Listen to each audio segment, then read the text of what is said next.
very important discussion titled "Non-Existing Cemeteries Cannot Be Destroyed: Understanding and Preventing Azerbaijan's Erasure of Armenian Heritage." My name is Naira Sahakyan. I am an assistant professor in history at the American University of Armenia, and I have the honor of moderating today's event. Thanks, Simon, for that chance. The title of this panel, I think, reflects the logic behind the erasure of Armenian cultural heritage, because if a cemetery no longer exists, there is nothing left to destroy and nothing left to prove that a people ever lived there. But as we will explore today, I hope so, that this is not just about memory and history, it's also about identity, security, and what's more important for our nation, I guess, I think it's also about justice. I want to thank HyeConnect, who organized this important event, and want to add several words about this project, which is a free pan-Armenian digital platform designed to connect Armenians across the globe, which is fantastic, I think. So whether you are in Yerevan, Los Angeles, or anywhere in between, HyeConnect offer a virtual space where you can join and discuss different collaboration or projects, exchange ideas, and build very meaningful connections with other Armenians. It is launched in 2019 by several quite famous people like Alexis Ohanian, Serge Tagyan, and others. The platform was born from a bold shared mission to unite the global Armenian community, strengthen cross-border ties, and inspire collective action toward a stronger, more connected future. I think this is very important, especially given the very nature of our people who lived in all over the world. So, I think today's discussion and the fact that we are now sitting in different parts of the world, me from Armenia, others from the USA and other places, demonstration of the realization of this project. I want also to say several words about our speaker, Dr. Simon Maghakyan, who brings diverse expertise from heritage protection to international law. And we'll also draw today he will not only talk about Armenian heritage in Azerbaijan, in Artsakh and Nakhichevan, but also we'll see some comparison with other regions of the world, and we will ask what can be done to protect further laws. Simon Maghakyan is a political scientist specializing in the emerging field of heritage and security. He is a Gulbenkian postdoctoral fellow with the Faculty of Asian and Middle Eastern Studies at the University of Oxford, and community scholar at the Korbel School of International School at the University of Denver. I also want to add that Simon is best known for his collaborative forensic work with, which has appeared in Hyperallergic and the Art newspaper, in exposing Azerbaijan's deliberate destruction of Armenian heritage in Nakhichevan. This work has been praised as rock solid by The Guardian and groundbreaking by Forbes, which demonstrates the impact of his work. And he informed discussion at the UN Security Council and the International Court of Justice. His analyses have appeared in various media, including BBC, Foreign Policy, Washington Post, the Wall Street Journal, and other places. Also, what is very important, Simon is the author of a very important book, which is called Sovereign Heritage: Crime, Security, Autocracy, and the Material Past. And this is a critical heritage studies theoretical element, which will be published by Cambridge University Press. So I look forward to moderate this conversation and looking together and also learning together with all of you. Thank you very much for your attention. And Simon, the floor is yours. Thank you so much, Dr. Sahakyan, for the generous invitation. I'm truly honored to have you as today's moderator. And I also want to thank HyeConnect and Mary and the team for organizing this important gathering. I'll go ahead and share my screen as we start today's conversation. And if you could confirm if you can see it. Yes, it's visible. Thank you very much. Non-existing cemeteries cannot be destroyed. And today we will talk about the destruction of Armenian heritage by the state of Azerbaijan, understand it, and see how it can be prevented. And I want to start the discussion with a development that happened just a week ago, where the leader of the Azerbaijani religious community, Sheikhul Islam Pashazadeh, Allah Shukur Pashazadeh, and the Armenian Holy Mother See of Holy Echmiadzin, so the leaders of two religious communities exchange words about history, about the past, which, as Dr. Sahakyan mentioned, has much more to do about the present and the future than really about the past. And in this discourse that happened last week, there was mutual accusations and some harsh words that I wish had not been exchanged. And we'll come back to this toward the end of the presentation of why it's important that our religious leaders have a different type of conversation. But what's more important is the unfortunate involvement of Sheikhul Islam Allah Shukur Pashazadeh previously in the destruction of Armenian monuments in Nakhchivan between 1997 and 2006. Not necessarily a direct involvement, but the way he has covered up the destruction, including by agreeing to the building of a mosque in his honor, bearing his name over a destroyed Armenian cemetery church, about which I wrote in the Wall Street Journal in 2022.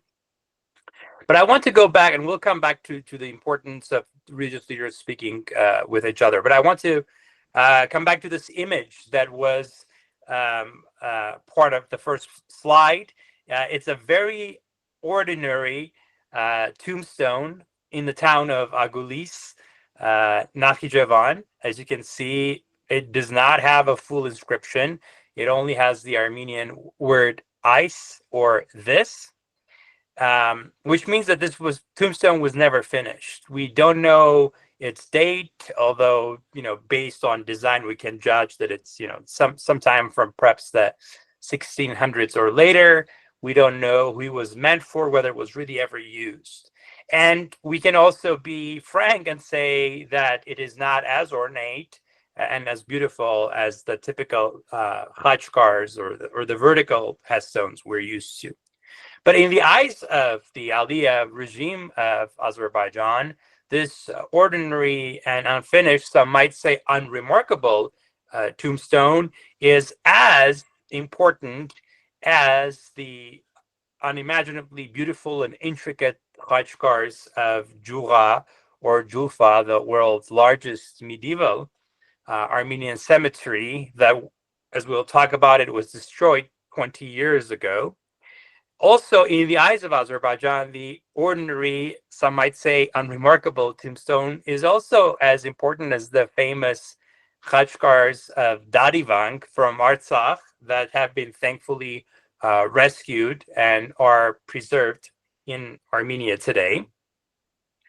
And we also know that this is part of a larger story of an ethno-territorial conflict between two states that have their own narratives of historical rights and wrongs, with their own traumas and tragedies of mutual bloodletting and so forth. Which is to say, in some ways, this is a common territorial, an ethno-territorial conflict, but in other ways, it is very uncommon, especially the weaponization of history that has happened and continues to happen in this conflict, which, when it comes to rhetoric and concept, is in some ways similar with narratives that exclude one and the other, but in practice and on the ground, very, very different. On one hand, we have had different outcomes, and we'll talk about that in Artsakh under Armenian control until 2020 of Islamic heritage. But on the other hand, especially in the region of Nakhchivan, we are talking about a destruction of a scale and scope that has not happened anywhere else in the world. And we'll talk about that in more detail. So this is just sort of a recap, but the guiding questions for this conversation, I hope, will include questions like, what happens to heritage in conflict? Why certain regimes, like the Aliyev regime, intentionally escalate societal anxieties about securitized material memories, and we'll come back to those terms. What exactly happened in Nakhchivan and why between the years of 1997 and 2006? And the most important question of how can the worst be preempted in Artsakh, or also known as Nagorno-Karabakh. Now, there is a lot of theory and theoretical content and context that we can learn from. I don't want to spend too much time on this because it's a separate conversation of its own, but you are probably familiar with the term cultural genocide that was proposed about 90 years ago by Raphael Lemkin, although it took him another decade to come up with the term genocide itself. But he talked about destruction of culture as destruction of a community's or a people's soul. Unfortunately, as many of us know, this never became part of the 1948 Convention on the Crime of Genocide, so it never really became international law, although some courts, especially in recent years, have somehow invoked culture when it comes to genocidal intent, by showing how destruction of culture can show the intent to kill a people. And we also know that the topic of what in my field is called heritage crime is becoming more prevalent, especially after the destruction of monuments by ISIS in Iraq and Syria a decade ago. So cultural genocide is sort of the more publicly aware framework for this type of discussion. But a book that came out in 2021 by Dirk Moses from Cambridge University Press introduces this concept called permanent security that suggests that cultural genocide, crimes against humanity, even wars, in the minds of the perpetrators, there are security forever. Security that will bring a permanent peace of sorts. So this is a framework that I've used in my work in constructing what I call sovereign or state-sponsored heritage crime. That is what has happened in Nakhchivan and what is happening to a degree in Artsakh today. And perhaps parallels to this can include China's ongoing targeting of Uyghur or Uyghur Muslim shrines and mosques in the Xinjiang region of China. Sovereign heritage crime has several components. Again, a little bit more theory, but this is the only slide of theory. So there's a school that looks at what's called securitization. That's when something, whether it's people or something related to people, is constructed into a security threat. If something is imagined as an existential threat, this is a school of thought that's linked to scholars like Barry Buzan, Ole Wever, and others. And I add heritage securitization to this concept because in Azerbaijan's imagination, and I'm talking about mostly the state, but not only Armenian heritage, is securitized or imagined as an existential threat to a degree. And the same is also true in Armenia to a degree when it comes to Islamic heritage, although we have not seen sovereign heritage crime. And so, which is why we need further explanation. Imagined permanent security is what I call the destruction of anxiety-provoking material memories. So if Azerbaijan's regime thinks that destroying Armenian monuments are somehow bringing security, first of all, that is challenged locally in Nakhichevan, where there is a fear that of haunting, that if you destroy a church or a cemetery and disturb graves, you will be punished forever. So it's really an imagined security, and really it's hard to truly imagine or assess any cultural heritage to have a security, to possess a real security threat. And so then why is it that you have securitized heritage that's destroyed in this imagined security? Well, I argue that it is a performance legitimacy, which is another school of thought that has come out from studies of China, where authoritarian regimes are trying to prove their worth to their own populace so that they will do things that are basically rallying around the flag, etc. There are other scholarly areas that also talk about that type of performative legitimation of power. But I'm going to stop it there. And the last question, theoretically, that I pose, and I pose in an upcoming publication, is something like genocide, which is much easier to understand through the destruction of culture. Is it really a security measure? Is it really a security regime?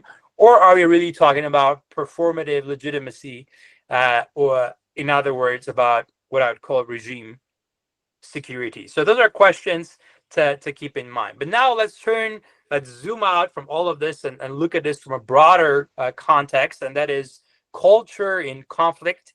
And we know that cultural sites have been targeted for destruction in active conflicts, whether it be Bosnia, Afghanistan, Mali, Syria, China, as I already mentioned, Ukraine, Palestine, etc. Now, those are active words, if you will, except the example in China, whereas the destruction in China and in Nakhichevan, although happening in the context of conflict, has really not happened in Nakhichevan, particularly during military operations. So important to keep this in mind, but also recognize that Armenian history too has earlier acts of sovereign and perhaps also ongoing acts of sovereign heritage crime, particularly during the Armenian genocide in Turkey. Here's a photo from 1916 as the Armenian genocide is happening of Mesho Sultan Surkarapet, holy precursor in honor of St. John the Baptist, the most important shrine of Western Armenians. So now let's go back to Nakhichevan with this context added to that unremarkable tombstone in the town of Agulis, the most magical town. And this image is probably from this particular cemetery, also from this incredible town of Agulis, which is not as well known, although you may have seen pictures, or if you live in Yerevan and have been to the museum of Lusik Aguletsi, her family and herself are from Agulis, you may know more. Or if you are familiar with the work of Argam Ayvazian, here's in another village in Nakhichevan, posing with a giant khachkar. Or perhaps you are familiar with Agulis through the work of Azerbaijan's erstwhile national writer Akram Aylisli, who now lives under house arrest for the crime of serenading the glory and eulogizing the gore of his magical birthplace, Agulis, through his novella Stone Dreams. Now, in 2021, I published a satellite study of the destruction in Agulis, in part to pay tribute to Akram Aylisli, who wrote about this magical city. And I did so in collaboration with Caucasus Heritage Watch. And we looked at declassified Cold War satellite imagery that was taken by the United States in the 70s when it spied over the skies of the Soviet Union. And thanks to that, there is plenty of evidence to compare with. And we also have access to KGB archives, so we are able to pinpoint the locations of churches. Of course, Caucasus Heritage Watch later expanded the study on their own to the entire terrain that confirmed earlier studies from another work we'll talk about in a few minutes. But a quick look at the majestic monasteries of Agulis that are written in the work of Akram Aylisli. This is Surp Aspatzatsin Monastery, Holy Mother of God. And now this one is very interesting. This is very remote, up in the mountains, would take you an entire day from Agulis itself to go visit it. Yet the Azerbaijani military took the time to actually go ahead and deploy to remote mountainous terrain for absolutely no reason but to erase the remains of the region's Armenian past. And same goes for the beautiful church that we saw earlier in the image in the background of the cemetery, Surp Christofor, and also Surp Hovanes, a little outside of the city of Agulis, but still pretty accessible. And the most important, perhaps, church, and there are many others, so those are just some of the highlights of the city, Surp Thomas, St. Thomas Monastery, that by Armenian tradition was founded in the 1st century and then built and rebuilt. And really this town thrived because of the merchant trade of the 17th century and gone and replaced with a mosque. Now, this erasure and this study that I did with Caucasus Heritage Watch was published, as Dr. Sahakyan said, in the art newspaper. And this is where the quote for the title of today's event comes from. And this is actually a screenshot from the UN International Court of Justice, where Armenia's team presented Azerbaijan's response to my investigation, which was published along with my investigation. So the editors reached out to the Azerbaijani government and they said, we have an investigation that's talking about the destruction of 8 churches in Agulis. What do you have to say? And this is what they had to say. First and foremost, we need to make it clear that there is no such thing as Armenian heritage in the Azerbaijani pronunciation, Nakhchivan Autonomous Republic, simply because Armenians never lived there. Non-existing sites or cemeteries cannot be destroyed. And this is one of the major pieces of evidence. So a denial that's simultaneously self-incriminating that was used at the 2021 hearing and won the provisional order against Azerbaijan to not destroy Armenian monuments that Azerbaijan has been violating. But prior to this investigation, the earlier piece I had worked on with Sarah Pickman in Hyperallergic looked at not only satellite images, which includes, which is now grouped here as geospatial data, but also at eyewitness testimony by Argam Ayvazyan, by Akram Aylisli, by Steven Sim, by the late Bishop Nishan Topuzyan of northern Iran.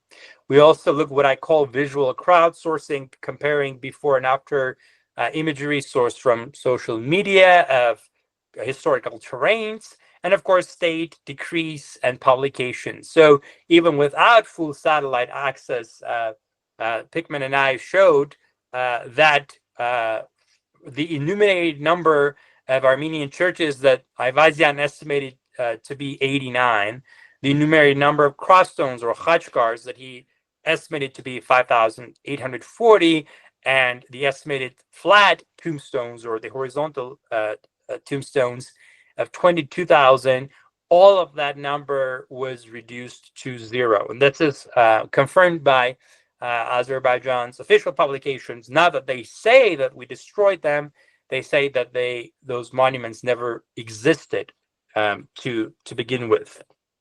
And of course, the most famous among those is the cemetery of Julfa or Jura, the destruction of which happened 20 years ago. And here are some of the images of this magical place taken by Aram Verud earlier, and here by Argam Ayvazyan. And of course, the destruction that happened 20 years ago in December. After which, as a side note, I actually worked with the American Association for the Advancement of Science to do the very first satellite investigation of cultural heritage crime. We did this in 2009, but it was released in 2010. And this became a popular practice later on and continues to be the case with satellite monitoring, including of not just Armenian sites in Azerbaijan, but other cultural cases of destruction, as I mentioned already, by ISIS and others. And of course, here's an image of what remains that is nothing from Julfa that I took from the Iranian border about a decade ago. One more image from Nakhichevan, and then we'll move on to more modern discussion or to ongoing events. Here is Surp Karapet, Holy Precursor in Abrakunis, photographed by Argam Ayvazyan in the 70s, and then by an anonymous source that provided who provided their photography for my work. Not all churches have been replaced by mosques, so this is not a common thing, but there are several examples where mosques have replaced. Most of the Armenian sites that have been demolished are flat plots, they're flat terrains.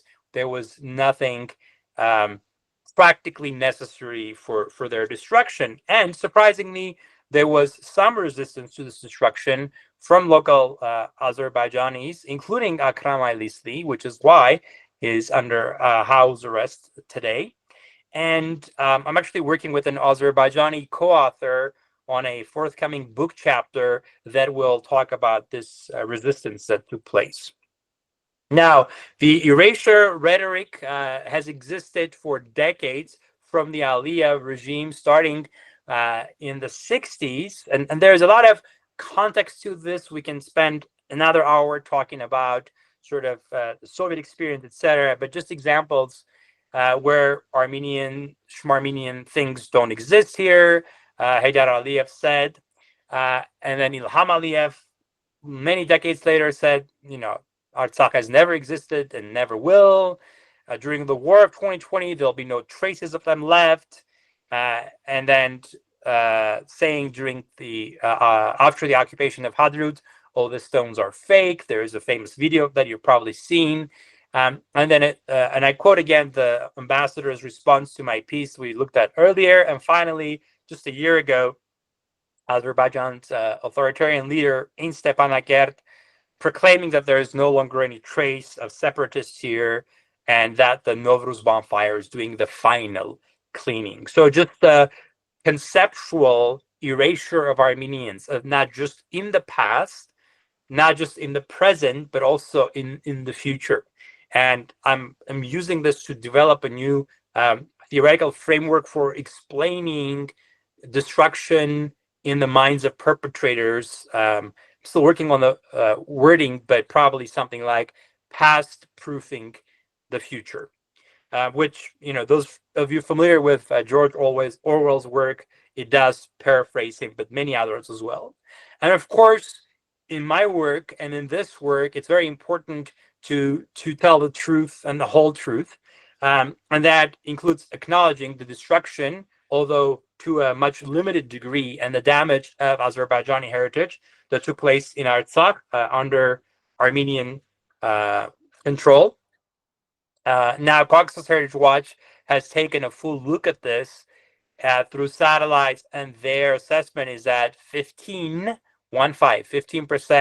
of all Azerbaijani monuments were destroyed, which is a tiny number compared to what happened in Nakhchivan, which was 100% in my assessment.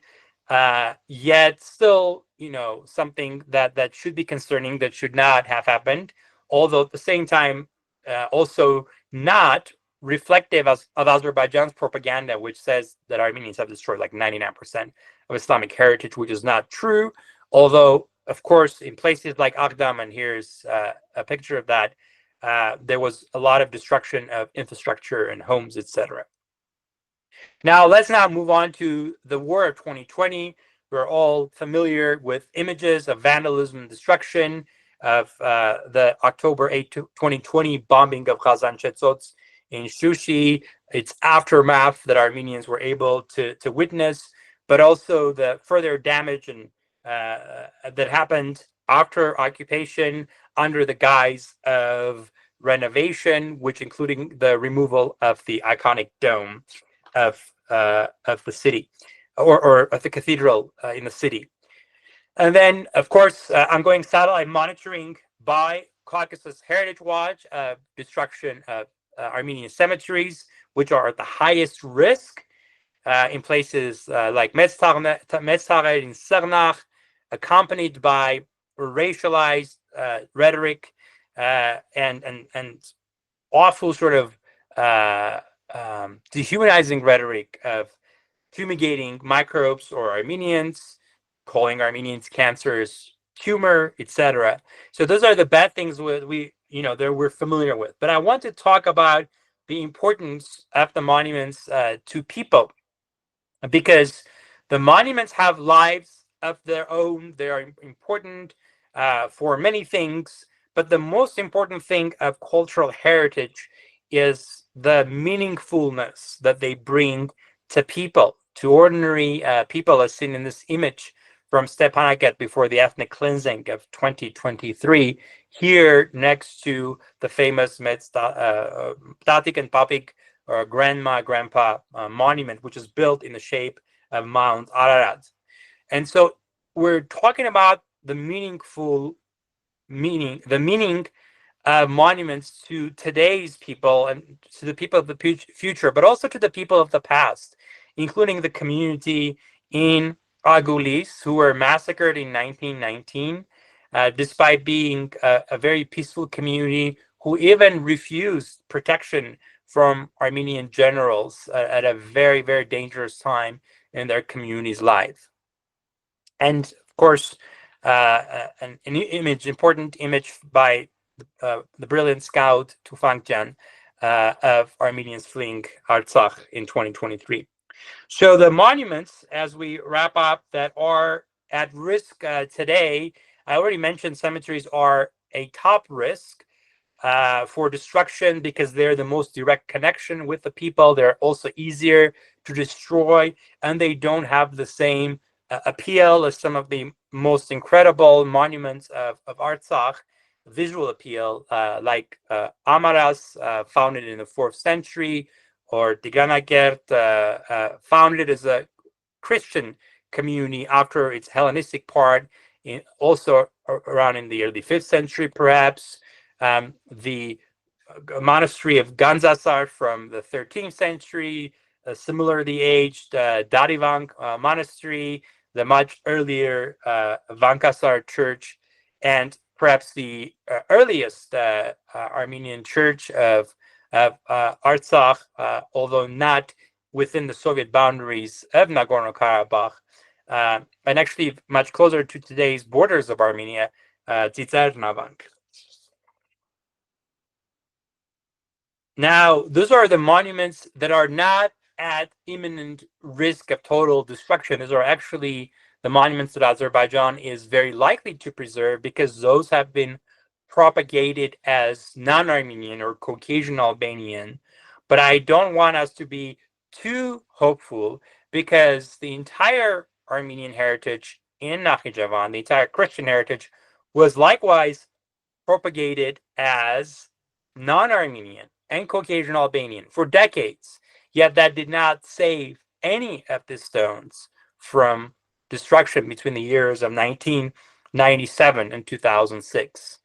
And I know that we did talk briefly about the ICJ International Court of Justice case, where there is a temporary or a provisional order.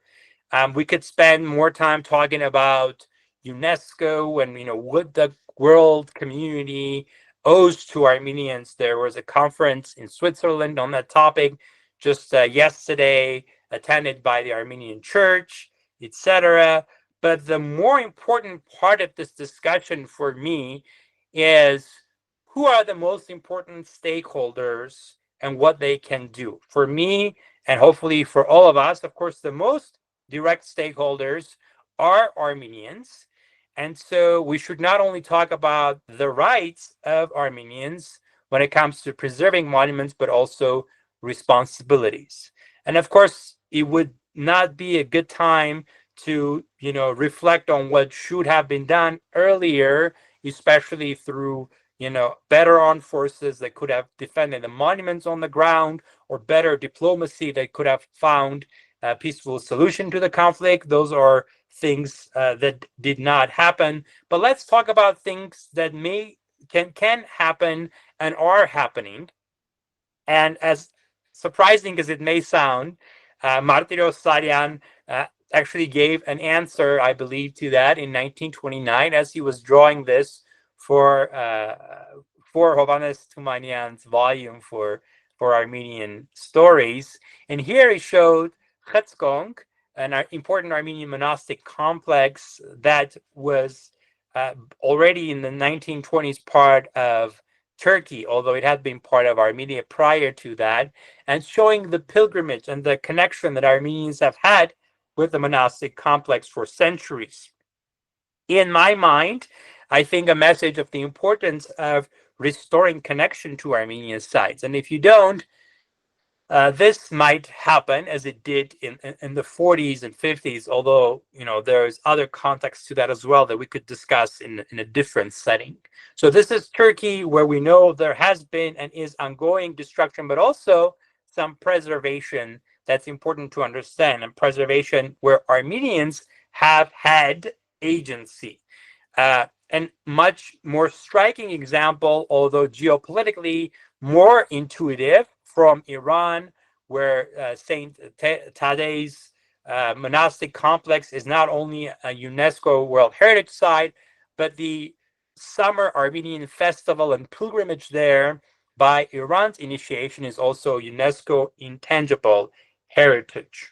So Armenian connections to the sites are very important, even if it is not acknowledged or encouraged by a state, like in Varagavank in the Van region, where Armenian tourists, in collaboration with local Kurdish villagers, have been able to at least preserve or conserve the ruins or what remains of the monastic complex. Or examples from Akhtamar, not too far from Varagavank, where Armenian pilgrims have played a role in correcting the spelling, at least in the imagination, in the education of local Kurdish vendors of the churches in the island's real name.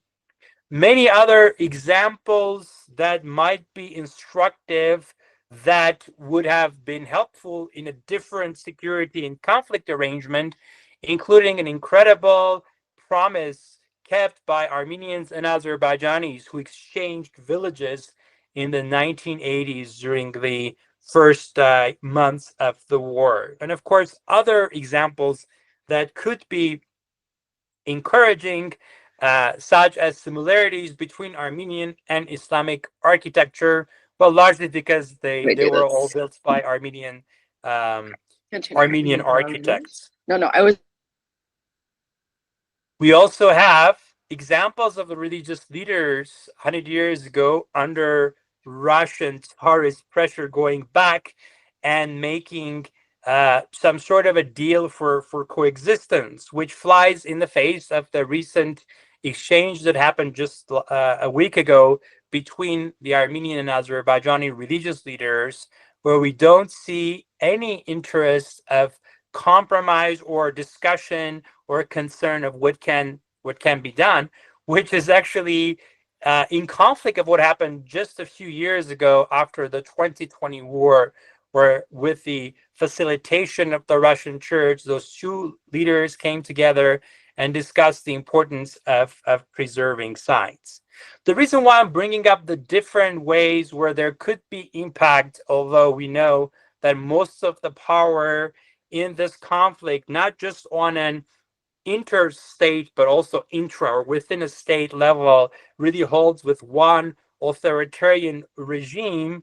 But it's still important, just like this regime left no stones unturned in erasing and continuing to erase Armenian monuments, that stakeholders, including and especially Armenian stakeholders, should leave no stones unturned in ensuring that Armenian access to churches and cemeteries are restored, because that is really the most important way to ensure that their destruction does not continue. I know it sounds impossible almost at today's political and geopolitical arrangements to imagine that, but it's important that this discussion takes place. And for that, I thank again Dr. Sahakyan and HyeConnect for this opportunity, and leave you with a resource of 3 organizations to follow and my own contact information if you need further research. Thank you so much. Thank you very much, Dr. Maghakyan, for this fascinating and thought-provoking presentation, which is at the same time so sad, but also so important. I just want to say that when I was writing my article on the humanization of Armenians in Ilham Aliyev's rhetoric, it was one of the most emotionally difficult pieces of research I've ever done. And I can imagine how challenging it must be to work on this topic of heritage destruction, and yet this work is incredibly important, and thank you for your dedication. Thank you. We have some time for questions and discussion, of course, and participants are welcome to either write their questions in the chat, or you can also unmute yourself to ask questions directly. Let's see if we have.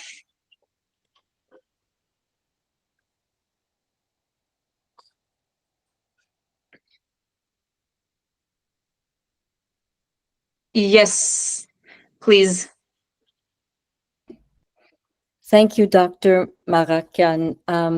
I was wondering if you could talk a little bit more about when the scholarship emerged about heritage securitization, who, in what country, what scholars, what the context was, because it seems very applicable, obviously, to what's happening in Gaza right now, but the rhetoric seems very similar as well, that there is a perceived existential threat versus the reality of an existential threat in the form of genocide in Artsakh, Nakhchivan, of course, Turkey, and how somehow the imagined and what is a perception prevails for people. And it's quite perverse, right? But I'd be curious to know which scholars, came up with these formulations. Thank you. Okay, but that's a great question. That excites me a lot, because that's my area of expertise, at least since I finished my PhD. So you're probably familiar with literature of the 80s on nationalism, imagined communities, and so forth. All of those constructivist explanations of conflict, of identity. So that's very foundational to this discussion. And then there was an important book in 1986, The Past is a Foreign Country, that is credited with perhaps being the first book to launch something called critical heritage studies and so forth. And then what I'm going to say next, they're kind of unrelated, but I bring them together. And then there was an important school of thought starting in 1998 called securitization. That's the security field by Barry Buzan and Ole Weber and Jean de Wilp. There's a small book that they published that has really been foundational for this type of discussion, although some people don't like securitization because it's such an overused term. And unfortunately, some scholars in critical heritage studies who are trained as archaeologists and anthropologists have borrowed that term without necessarily having the political science background of how those terms are applied and constructed. Heritage securitization as a term has been used by only two people, myself and another young scholar, although sort of I've done a little bit more work, which has not been published yet. So it's a very, very new field. It's very emerging. There's a couple of scholars working on the field. They might not necessarily use that terminology. Lynn Meskel does incredible work. She has a book called A Future in Ruins, which is more of a sort of a bureaucratic assessment of UNESCO's role in all of this. And I know she's working on a different book. There's also scholars like Laura Jane Smith that talk about uses and abuses of heritage, but stay away from security. So because a lot of those scholars are archaeologists and anthropologists, a lot of the discussion is not a political science discussion, but that's my background and that's what I'm bringing to the field. So hopefully that was helpful. Yeah, thank you. Thank you very much. I don't see any questions in the chat, so I will ask my question, if you don't mind. One of my colleagues from Azerbaijan, who is fortunately isn't in Azerbaijan right now, said that in the case of Nakhichevan, they destroyed not only Armenian heritage, but also some Islamic cultural sites as well. And his main claim was that it is not only about anti-Armenian destruction, but anti-religious in general. I assume they're trying to make a claim that similar to the case of Yerevan, where we used to have mosques destroyed during the Soviet Union. Do you think this is the case, or it's just? Well, it's 80% wrong, 20% right, and I'll talk about the things where the context is important. And when I talk about, I mentioned I'll be working on this piece about resistance, local resistance. That's part of it too. So the destruction of Armenian monuments, the second phase or the last phase, was from basically 2005. I can even say December 6th, 2005 to December 31st, 2006. And there's reasons why I can, I don't want to go into that, but I can tell you why. It was basically a little over a year time frame. There was a lot of oppression, there still is, happening around the same time. So the destruction of Armenian monuments in Nakhichevan has been in conjunction of this a totalitarian crackdown on any sort of free discussion of anything. So particularly destruction of tea houses or chaykhanas, which are central to the Azerbaijani way of life, especially in rural areas, where they were all either destroyed or forcefully taken over by the regime. So there are no private tea houses in Azerbaijan left anymore. In terms of specifically Islamic heritage, that's actually the opposite. They have been building a lot of new mosques in Nakhichevan. If your colleague had said that it's not just erasing Armenians, but anything non-Turkic, they would have been more correct, because the Iranians and Arabs and Mongols are completely erased from this history, but not physically. It's more of a conceptual revisionism than physical destruction. And I assume your colleague might have been referring to the horrible way that they do renovation, which some consider destruction as well. So a lot of Islamic sites, like a beautiful mausoleum next to Juha or Jufa, was renovated in a way that was almost destroyed. Like, and I'd seen it before this renovation from Iran's border, this incredible monument. You probably, if you've been to the area, you've probably seen it too. So maybe that has been the case. But there has been complete erasure of anything that was perceived to be Armenian. So maybe there was a small structure that may have been Armenian at some point, but they assessed it to be Islamic, and preserved. But everything they thought was Armenian, including potentially an Islamic monument in Kurna, that is very controversial, and I'm writing about that too. That was also destroyed. So, but the colleague is right that this discrimination, destruction, and has been not only against Armenians. This is one of the worst places in the world, Nakhchivan, for the locals.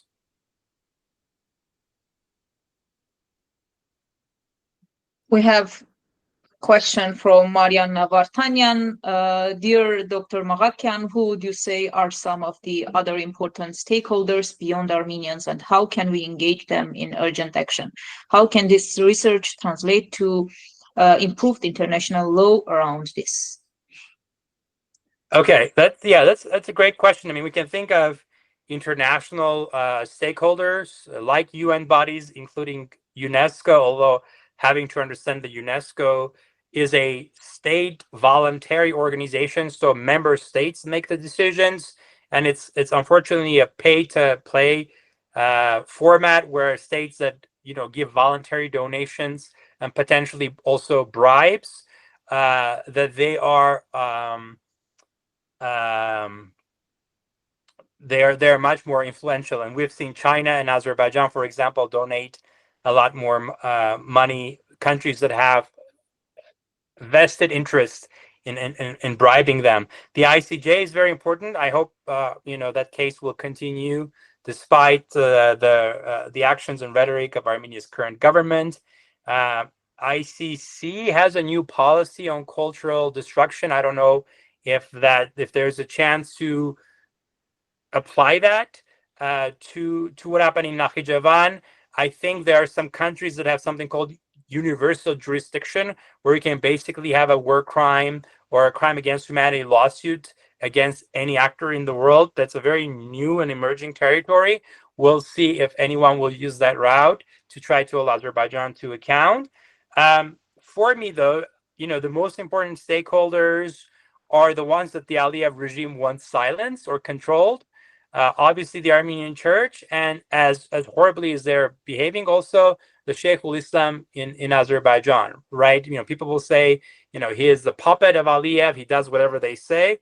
True, but this is someone who needs to be engaged and maybe challenged, but not demonized and silenced. So I think the Armenian Church has a lot to do in this regard. And of course, all the Azerbaijanis that are being targeted, well, many are in jail, including people that I and Dr. Sahakyan know, but also I love that Dr. Sahakyan has an Azerbaijani colleague, hopefully working with something together. This is very important to continue lifting up Azerbaijani scholars, even if we may disagree, even if it's and as long as it's a good faith disagreement, right? So maybe if the scholar that Dr. Sahakyan mentioned was here, he or she would tell me, Simon, I was talking about how mosques are controlled by the regime in Nakhchivan, which is completely true. People actually don't go to mosques in Nakhchivan because they're seen as sort of like KGB centers to see who's speaking anything ill of the Aliyev regime. So it's important to think of the people who are impacted the most. And I'll mention just one more example of how people are impacted, which I referenced earlier. In Nakhchivan, a lot of locals really believe in haunting. If you touch a cemetery, if you touch graves, if you touch a church, that you will be punished, and your generations will be punished. And this is an important line of thinking. That was one of the reasons why there was some local resistance to the erasure, and that type of thinking needs to be engaged and not be discounted. I do not see any questions, but we have a comment from Huri Elezian, and she writes, I always stress the fact that even the spelling of Nakhichevan itself has an Armenian meaning, first landed, indicative of its Armenian origin, sometimes distorted even by Armenians themselves as the Azeri spelling Nakhchivan. Oh, Dr. Sahakyan, do you want to respond? Not really. So in Garapar, it's Nakhchivan, right? It's Nakhichevan is a Russified spelling, if I'm not mistaken. So in like medieval Armenians would call it Nakhchivan, which is actually similar to Azerbaijan's pronunciation today more than Nakhichevan. But what are your thoughts, Professor Sahakyan, on this? Or in general, how important are name pronunciations? Not in the case of Nakhchivan, but yes, there is this tendency to change names, sometimes keeping some part of Armenian original name and trying to Turkify it. This is happening in those regions controlled by Turkey and Azerbaijan. So this is, of course, important topic to discuss. And I think there are some research articles already published on this by Arsens Saparov. I think Yes. published an article on that, which is important. Other questions, comments? No, I don't see anything in the chat as well. And I think we had time till 9 p.m. Yerevan time. So we can conclude our discussion. And if you would like to say some concluding words, please.